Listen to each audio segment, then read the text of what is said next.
e fala, cara, eu quero dar resposta. Gente, ele não pensa em retrucar com quem tá brigando com ele. Ele não pensa em sair a esmo procurando quem era, quem que tinha levado a família dele. Ele fala, peraí, o que eu preciso fazer? Eu preciso de uma resposta de Deus. Bom dia, bom dia! Tudo bem, meus queridos? Hoje mais um devocional. Hoje eu tô tentando num horário diferente pra ajustar algumas coisas aqui, alguns horários. Mas estamos aqui novamente.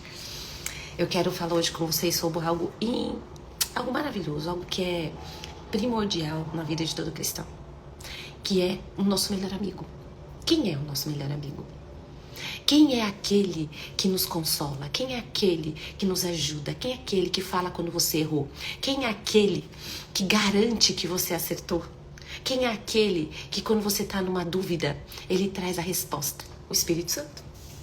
Exatamente isso. Quem é? Então, hoje a gente vai falar dele. E a gente vai falar da maneira que Jesus apresentou esse nosso melhor amigo. Isso está em João 16, versículo 7. Então, permitam-me repetir a verdade. É melhor que eu vá. É melhor para vocês que eu vá. Se eu não for, o amigo não virá. Mas se eu for, poderei enviá-lo a vocês. Quando ele vier, denunciará o erro do mundo mal, quanto ao pecado, quanto à justiça e o julgamento. E mostrará que a recusa de crer em mim é o pecado básico deles. Que a justiça vem do alto, onde eu estou com o Pai, fora da visão e do controle deles. E que o julgamento acontece quando o governante deste mundo mal é levado a juízo e condenado. Olha a missão que o Espírito Santo tem, né? Em outros momentos ele é nos apresentado como esse consolador. Aqui na versão, a mensagem, ele é apresentado como o nosso amigo. E ele tem essa principal missão, convencer. Convencer do quê? Convencer do pecado, convencer da justiça e convencer do juízo. Essas são as três principais funções. Às vezes a gente quer falar de algum argumento bíblico, por exemplo, alguma coisa com alguém que ainda não conhece Jesus e tal, e a gente acha que é a gente que vai colocar aquilo na cabeça da pessoa. Mas não vai. A gente não vai fazer isso, porque quem tem essa missão é o Espírito Santo. O Espírito Santo convence. Qual é a nossa missão? Apresentar Jesus. Sabe, eu tenho estimulado cada vez mais em mim ter esse relacionamento com o Espírito Santo. Ele é muito importante. Sabe que tudo começou quando eu li uma passagem da vida de Davi, na qual Davi estava sendo ainda perseguido por Saul. Ele já tinha casado, tinha alguns filhos, e ele estava naquele momento servindo o exército filisteu. E ele tinha saído para a guerra com os filisteus e deixado a sua família em casa, né? Óbvio, não ia levar para a guerra. E quando ele volta, alguém tinha invadido aquela aldeia em que eles moravam e raptado as mulheres e as crianças e levado. E quando ele chega e vê aquele estado de desolação, porque imagina, provavelmente Davi não entrou ali e viu o cenário bonitinho e tocado. Olha, alguém estava bebendo esse café, deixou o café aqui bonitinho, né? Assim, olha, estava aqui o café e foi embora. Não, provavelmente ele viu um cenário de destruição, um cenário de devastação. Aí ele chega em casa, junto com o exército dele, cansado de uma guerra, e encontra a casa dele assim, e com as pessoas que ele ama desaparecidas. E aí, as pessoas que estão ao redor dele, que são lideradas por Davi, elas falam, Davi, vamos lá. A culpa é tua. Eu tô aqui porque eu fui sair pra guerra por sua causa. Os meus filhos estavam aqui por sua causa. Minha família estava aqui. A culpa é sua. A culpa é sempre de alguém, né? Basicamente isso. A culpa é sempre de alguém. E naquele caso, a culpa era do Davi. E eles estavam pensando até em matar Davi. Falam que todos chegam da guerra exaustos e choram, gente. Choram, um exército chorando. E o que Davi faz? Manda vir a estola sacerdotal. E fala, cara, eu quero dar resposta. Gente, ele não pensa em retrucar com quem tá brigando com ele. Ele não pensa em sair a esmo procurando quem era, quem que tinha levado a família dele. Ele fala, peraí, o que eu preciso fazer? Eu preciso de uma resposta de Deus. E aí ele chama, essa era a forma pela qual Deus falava naquela época, e ele chama a estola sacerdotal e começa a fazer perguntas.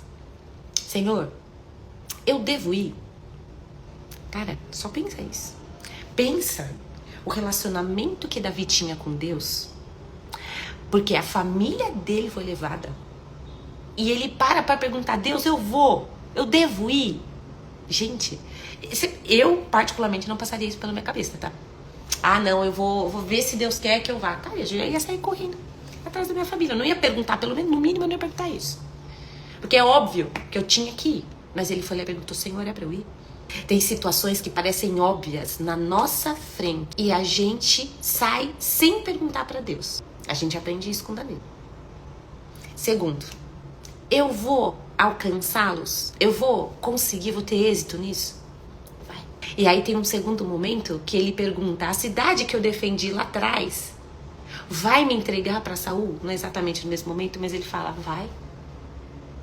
Quem você ajudou vai te entregar pra Saul. Vai ser pressionado, vai se sentir pressionado por Saul e vai entregar. Quando eu li essas passagens no livro de Samuel, eu falei assim: é isso que eu quero. Eu quero ouvir a voz de Deus desse jeito. Eu quero ouvir a voz desse jeito. E eu comecei a buscar formas de aprender a ouvir a voz do Espírito Santo. Né? Gente, eu sei que tá um pouquinho saindo aqui do versículo original, mas eu senti no coração de falar sobre essa questão de esse amigo, né? O aspecto da amizade que a gente tem com o Espírito Santo. E aí, olhando Davi e vendo a relação que ele tinha com o Espírito Santo, ele perguntava o que pra gente parece ser óbvio: eu vou lá e resgato a minha família. Olha a confiança que ele tinha em Deus, a confiança e a cega. Deus é a única pessoa que a gente pode confiar cegamente. E ok. E ele vai lá, e quando eu li essa passagem, eu falei: Deus, é isso que eu quero. Eu quero olhar, ter essa amizade com o Espírito Santo a ponto de eu fazer toda e qualquer pergunta e receber resposta. Então eu comecei a buscar essa amizade com o Espírito Santo. Eu fui atrás de curso. Eu fui atrás de todas as mensagens no YouTube que tinha: como ser amigo do Espírito Santo, como ouvir a voz do Espírito Santo, como ser guiado pelo Espírito Santo. Isso começou uma busca há uns 4 anos atrás, que eu virei a fissurada em saber como o Espírito Santo falava. E todos os lugares em que eu busquei o top 1, onde eles colocavam qual é a principal forma de você ouvir o Espírito Santo, é a Bíblia. É a palavra de Deus, não tem pra onde fugir. Essa é a primeira, não é a única, mas é a primeira. Todos. Por quê? A primeira forma que Deus fala é por meio da sua palavra. Essa é a primeira forma. Então eu comecei a ler a Bíblia, eu comecei a devorar a Bíblia. E eu sou particularmente apaixonada por livros de história, né? Por histórias. Isso me estimula muito. E a Bíblia nada mais é que um livro de histórias, por meio das quais você extrai verdades para você aplicar na sua vida. É um livro de história pelo qual você conhece o autor, que é Jesus Cristo. Porque você, tanto no Velho Testamento quanto no Novo Testamento, Jesus é o centro. Antes da encarnação dele ou depois da encarnação dele, a perspectiva pode ser um pouco diferente, mas o tema é o mesmo. Você consegue ver Jesus Cristo em cada livro da Bíblia. Às vezes de forma simbólica, por meio dos sacrifícios, por meio das tradições e das leis que o Senhor colocou no Velho Testamento. Ou no Novo Testamento, quando ele sendo a representação física de Deus. E aí ele fala: eu sou a imagem do Deus vivo. Quem me conhece, conhece a Deus, porque eu sou o único caminho que leva a Deus.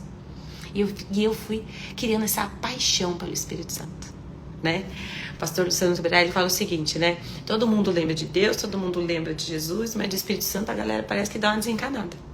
E aí eu comecei a embutir na minha cabeça que eu preciso buscar resposta pelo Espírito Santo. Só que é o seguinte: Deus não dá pérola aos porcos. Todo mundo já ouviu isso, na verdade, pelo menos muitos cristãos já ouviram isso. Então o que acontece? Deus não responde curiosidade, Deus responde fome. Deus não responde necessidade, Deus responde fé. Deus não responde da forma que a gente espera, mas Ele responde da forma que Ele sabe que você vai entender. E aí eu comecei essa jornada de ler a Bíblia, de buscar conhecer a Bíblia. E aí eu fui percebendo ao longo do tempo que não é como se fosse uma voz sobrenatural que você ouve ou do lado de fora, na sua cabeça. Passa a perceber que o Espírito Santo, ele passa a ter tanto lugar na sua vida que você, agindo naturalmente, já começa a agir com a instrução dele. Por quê? Porque, por exemplo, a palavra ela tá tão introjetada dentro de você que é natural fazer aquilo que a Bíblia diz. É natural para você buscar respostas na Bíblia. Então, quando eu lendo lá atrás Samuel, que eu falei, gente, como assim? Davi, ele perguntou algo tão óbvio. Ou, nossa, como ele pensou em perguntar em Deus primeiro. Aquilo estava tão vivo, tão forte dentro dele, que aquilo passou a ser natural para ele. Buscar a resposta de Deus passou a ser natural para ele. E aí, era isso que eu ainda não tinha entendido. Eu ainda estava vendo como se Deus fosse uma bola de cristal. Em que você falava, oh Deus, eu devo ir trabalhar hoje. E Deus ia falar, sim, não. Não é assim. Deus começa, é como eu falei, ele não dá pérola aos porcos, ele não é um guru. Ele quer um relacionamento com você, um relacionamento que você tenha consciência que ele é o seu pai. E que ele habita dentro de você e que você pode buscá-lo assim. Então, por exemplo, como aconteceu comigo? Né? Eu percebi que como eu li tanto a Bíblia, em determinadas situações, uma palavra vinha na minha mente, ou um trecho de versículo vinha na minha mente. E aí, num primeiro momento, o ser humano é tão lento, gente. O ser humano é lento. Eu não percebia que era. E aí, depois, com o tempo, eu fui percebendo que aquela era a voz do Espírito Santo fazendo lembrar de coisas. É a mesma coisa que Jesus falou o seguinte, olha, o Espírito Santo, ele vai lembrar vocês daquilo que eu disse. E o que ele disse está registrado na Bíblia. Eu comecei a vir à minha mente em determinadas situações, em determinados momentos, trechos da palavra, trechos da Bíblia, que eu sabia que era. Aí eu não sabia onde estava. Aí eu colocava exatamente, gente, era isso mesmo, tá? Eu colocava exatamente as 3 palavras que apareceram na minha cabeça, ia buscar na Bíblia Online, no aplicativo da Bíblia. E aí eu lembrava, às vezes eu lembrava do versículo, mas não lembrava onde ele estava. Aí eu li um pouquinho antes, um pouquinho depois, porque a gente sabe que é muito fácil você usar um texto fora de contexto e aplicar na sua vida do jeito que você quer. Não, você tem que aplicar a Bíblia do jeito que é o contexto daquilo que foi escrito, de acordo com os princípios daquilo que a palavra de Deus traz. Senão você vai aplicar a Bíblia do jeito que te convém. E aí é muito fácil, não é verdade? Então é isso. Eu quero estimular você a todo dia separar um tempo para estar aqui.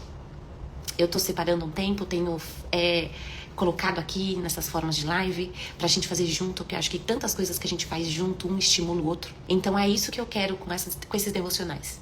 Criar uma turminha em que a gente junto busque a palavra de Deus. Não porque eu tô desse lado aqui que eu vou saber mais.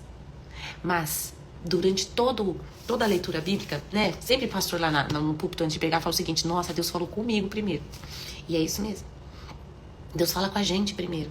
Aí a palavra de Deus, a palavra e a revelação que ele trouxe pra você te enche de uma forma que você parece que não consegue se conter. E aí você transborda e fala. E é isso. Vamos estar cheios da palavra de Deus. Porque é por meio da palavra de Deus que a gente ouve o Espírito Santo. É estando cheio da palavra de Deus que a gente transmite para as pessoas aquilo que está na palavra. Porque a palavra diz que a boca fala aquilo que o coração está cheio. E eu te convido a ter essa amizade grande, profunda com o Espírito Santo. Vamos orar? Senhor Deus, nosso Pai, que preciosidade é o Espírito Santo na nossa vida. O Espírito Santo em nós. Pai, eu te peço hoje que cada um que esteve aqui comigo, que está assistindo agora ou em qualquer outro momento, que o Senhor fale ao coração deles e eles possam perceber hoje uma forma que o Espírito Santo conversou com eles, orientou, ou consolou, ou mostrou algo que precisava ser perdoado ou algo que precisava ser corrigido. Um perdão que poderia ser pedido. Fale, Pai, com cada um de nós. Nós estamos de ouvidos abertos, olhos atentos e o coração disposto a ouvir o Teu Espírito Santo, nos direcionando em tudo. Assim como direcionou Teu filho Davi. Em nome de Jesus nós oramos. Amém. Tchau, gente. Bom dia.